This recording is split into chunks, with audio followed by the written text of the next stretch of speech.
வசனம் தியானத்தின் தலைப்பு தேவரீர் என் விளக்கை ஏற்றுவீர்.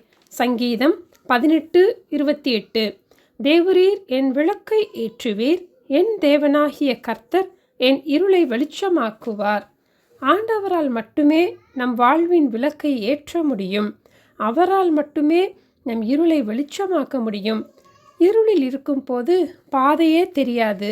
மனதிலும் குழப்பம், பயம் சூழ்ந்துள்ள நிலையைப் போல இருக்கும். இயேசுவே மெய்யான ஒளி. அவர் மட்டுமே நம் விளக்கை ஏற்ற முடியும். ஆண்டவர் நம் விளக்கை ஏற்றும் போது இருள் வெளிச்சமாக மாறும். ஏசாயா 9:2 இருளில் நடக்கிற ஜனங்கள் பெரிய வெளிச்சத்தை கண்டார்கள் என்று நாம் பார்க்கிறோம். ஆண்டவர் நம் வாழ்வின் விளக்கை ஏற்றும் போது எல்லா இருளும் நீங்கி பெரிய வெளிச்சத்தை நாம் காண்போம். அந்த வெளிச்சம் நம் வாழ்வில் வரும்போது அந்த சந்தோஷம் எப்படி இருக்கும் என்பதை பற்றி ஏசாயா 9:3 நாம் பார்க்கிறோம்.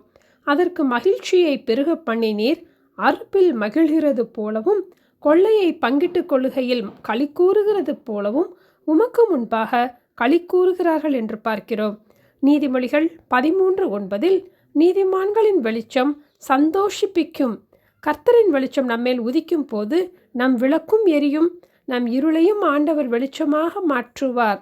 யோவான் 5:35 யோவான் எரிந்து பிரகாசிக்கிற விளக்காயிருந்தான், அவன் வெளிச்சத்திலே அநேகர் களி கூர்ந்தார்கள் என்று பார்க்கிறோம்.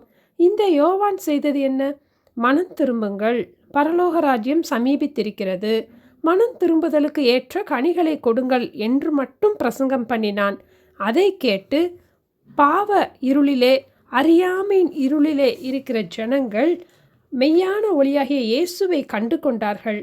பாவ வாழ்க்கையிலிருந்து மனம் திரும்பி இயேசுவை பின்பற்ற ஆரம்பித்தார்கள். வெளிச்சம் இருக்கும் இடத்திலே தடுமாற்றம் இருக்காது, தெளிவு இருக்கும், மனதிலே அமைதி இருக்கும், தத்தளிக்கிற நிலைமைகள் மாறும். பிலிப்பியர் 2:14 படி ஜீவ வசனத்தை பிடித்து கொள்ளும் போது உலகத்திலே நாமும் சுடர்களைப் போல பிரகாசிக்க முடியும். நீங்கள் உலகத்துக்கு வெளிச்சமாயிருக்கிறீர்கள் என்று இயேசு கூறினார். நம் விளக்கு எரிந்தவுடன் நாமும் இருளில் இருக்கும் மற்றவர்களுடைய விளக்கையும் ஏற்ற கடமைப்பட்டுள்ளோம். வேதமே நமக்கு வெளிச்சம். இந்த ஜீவ வசனத்தை பிடித்து கொண்டிருக்கிற நாம் மற்றவர்களுக்கும் அதை கற்பிக்க அவர்களுக்கும் வெளிச்சம் காட்டுவோம். இருள் விலகும் போது எல்லாருக்கும் அந்த வெளிச்சம் மிகவும் மகிழ்ச்சியாக இருக்கும். இயேசுவே மெய்யான ஒளி. அவர் நம் விளக்கை ஏற்றி நமக்கு ஒளியை தருகிறார். நாமும் அவரிடம் பெற்ற வெளிச்சத்தை இந்த உலகிற்கு காட்டுவோம். என் விளக்கை ஏற்றுவீர், என் தேவனாகிய கர்த்தர் என் இருளை வெளிச்சமாக மாற்றுவார். ஜெபிப்போமா? அன்பின் ஆண்டவரே, இந்த நாளிலும் கூட அப்பா, மெய்யான ஒளியாகிய இயேசுவை எங்களுடைய வாழ்க்கையில அறிந்து கொள்ளும் ஒரு பாக்கியத்தை தந்ததற்காக ஸ்தோத்திரம் அப்பா.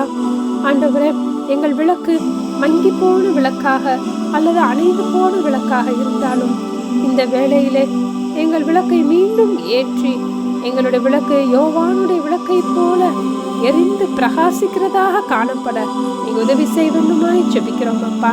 எங்களுடைய விளக்கின் மூலம் அநேகர் ஆண்டவரை பெரிய வெளிச்சத்தை காண, அநேகர் எங்களுடைய வெளிச்சத்திலே களி கூறுவதற்கு எங்களை பயன்படுத்த வேண்டுமாய் உங்கள் கரத்தில் எங்களை ஒப்பு கொடுத்து ஜெபிக்கிறோம்.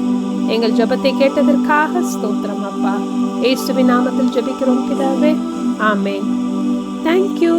Have a blessed day.